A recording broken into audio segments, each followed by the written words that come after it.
Welcome, everybody. I'm Neil Cavuto, and it was 4 decades ago this month, something that dragged on throughout the summer.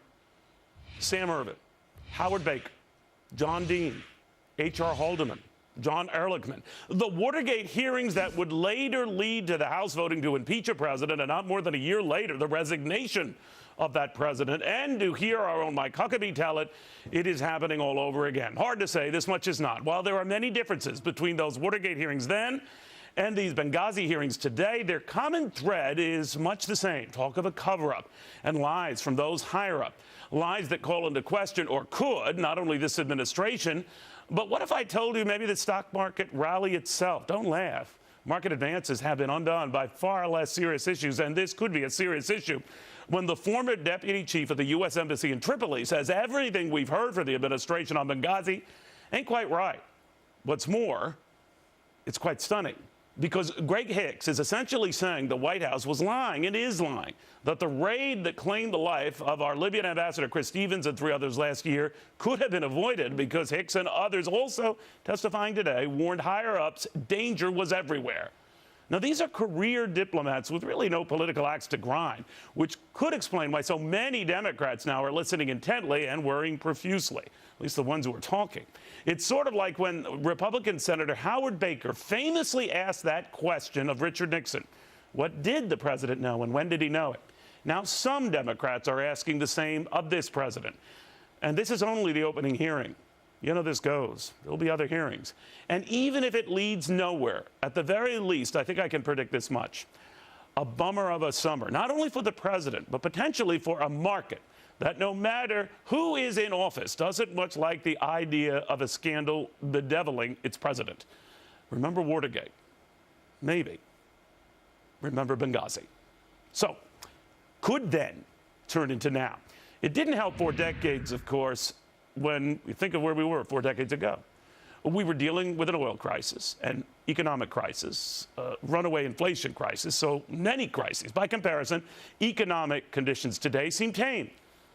But are they? Let's ask Brigitte Gabriel, Guy Benson, and Larry Sabato. Larry, night and day, as I stress, but again, it all goes back to the same basic issue, whether higher-ups lied or misrepresented themselves or covered things up. It's not an issue of the crime or the calamity, but whether anything happened after it to hide the details. How big does this get?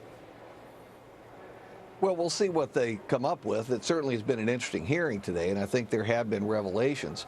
Watergate's a stretch. If I had to compare it to anything, it might turn into an Iran-Contra situation. President Reagan lost about 15 points in the 2 months following the revelations that we were selling arms for hostages, in effect. But, he did recover from that, and I don't know that this is going to prove quite as damaging, even as Iran-Contra did. All right, now, even in Iran-Contra's case, Guy Benson, what we did have was the last 2 years of a Reagan administration that was certainly stymied. That didn't prevent, some major deals with Mikhail Gorbachev at the time and some foreign policy successes, but it did sort of slow everything down. But what are you looking for these hearings to do? Well, I would first point out... Well, I'm looking to see... Guy first, I'm sorry. Go ahead. When it goes, when we're talking about Watergate and Iran-Contra, there were no Americans killed in those scandals. So I think that there's a major news hook that will garner people's attention who may have been maybe not paying too much attention since this was in the headlines first 8 months ago. And I think it still remains to be seen what the president himself knew and when, or Secretary Clinton. There are so many unanswered questions about the Benghazi massacre 8 months ago that we are just starting to scratch the surface.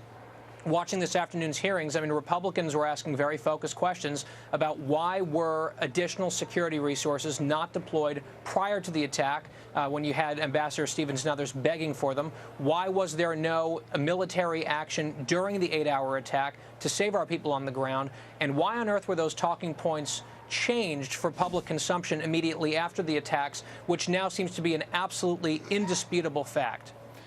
Brigitte, one of the things that happens with these kind of developments is what happens in the hearings themselves. I think the Watergate hearings didn't start out with any anticipation that they would eventually lead to ultimately the resignation of the United States president, they provided their own surprises, the revelations of a taping system in the White House, the revelations of behind-the-scene deals, cash payments to the folks and all the rest. And I agree quite readily with Larry, a night and day type of issues here, although to Guy's point, there were deaths involved here. But having delineated all of the above, I do think what we discover with hearings is we hear a lot more than we ever knew was the case. And where do you see this going in that case? Exactly, and what we saw today right here is basically a preview of a lot more to come if people will come forward and are subpoenaed and are willing to testify. And this is exactly why we are encouraging people to call and their elected officials and support Congressman Wolf's resolution to basically establish an investigative committee, a select committee just to investigate Benghazi, even a short-term committee for 90 days, because unless people are subpoenaed to be able to come and testify, the truth is not going to come out. And what we learned today is information that a lot of people didn't even know. This is a wake-up call of a major cover-up by an administration who is lying to the American people. Careful. We don't know that for sure. I mean, that's what the hearing is about. Larry, to that point, one of the things I want to get out of this is a sense of what ends up being looking like a lopsided party cabal against the president. That was the argument in the beginning of the Watergate hearings, when Democrats were eager to go after the president then, and then it developed into something more where even a lot of Republicans began to question, as did Senator Howard Baker at the time, what did the president know, when did he know it? We're nowhere near that right now, but then what is the stuff that turns this sort of thing, that when there's stronger indications that someone lied, it doesn't even have to go all the way to the president, but that whatever we were told was a lie? At what point does it get that serious? Well, if you go back to Watergate, you see that what turned the situation against President Nixon was the truth, the facts. That the key to a successful congressional hearing like this is to minimize partisan rhetoric and maximize fact-finding. Then you let the public decide for themselves. Are they concerned about this or not? The decision the public made, obviously, during the presidential campaign was they weren't concerned. Maybe they didn't know all the facts. At the time, maybe they didn't know. And at the time, Richard Nixon was reelected in a landslide, and then months later, he was. Obviously, we found out other things. Guy Benson, Richard Nixon said famously after the whole Watergate thing, I gave them a sword. In other words, to his enemies or those that didn't like them, he provided the means by which he would be politically undone. Is there a sense that without Barack Obama having intentionally done anything deliberate to mislead people, this is just a waste of time? I don't think so, because we still don't have answers to core questions. And we don't know what the president actually did that night. That's one of the questions that I was hoping would be asked and dealt with extensively at the hearings today, and we didn't hear too much of that. And maybe that's appropriate, because I'll tip my cap to Chairman Issa. His side of the aisle at this hearing did exactly what Larry just mentioned. They were very restrained. They were fact-finding. They were serious. They were prepared. They were concise. They had actual questions for the witnesses. The other side of the aisle was clearly playing much more political defense for the administration rather than actually trying to figure out what on earth happened in Benghazi. So I think it was very important for Republicans, if they want this to be a real scandal that isn't just a whole politicized show in Washington, D.C., they need to convince the American people that they are acting to actually come out and find the truth, which I think they really advanced the ball today on several occasions. Brigitte, the gist of this argument against the president, what he knew and when he knew and all that nonsense, is basically he was afraid to use the T word, terrorism.